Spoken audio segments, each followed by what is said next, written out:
ঠিক আছে হাতে নেন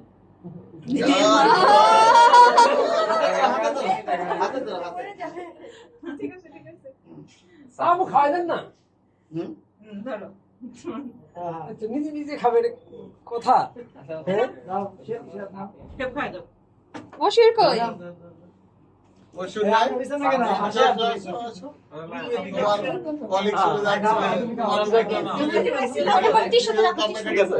কাঁদতেছে না তুমি তো কাঁদো না দেখতেছি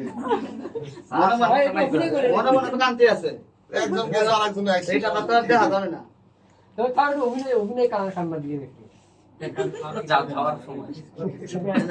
দেখো দুইটা কেকে কাইটে গেল টাকা দিছে সেই করে ছাইরে গেছে এখন চিন্তা করতেছি ছোট ছোট পিস করবে কিনা টিস্যু দাও টিস্যু আচ্ছা অল্প নেন না আপনি কাটেন অল্প নেন পরে দিচ্ছে প্লেটে করে সবাই দেন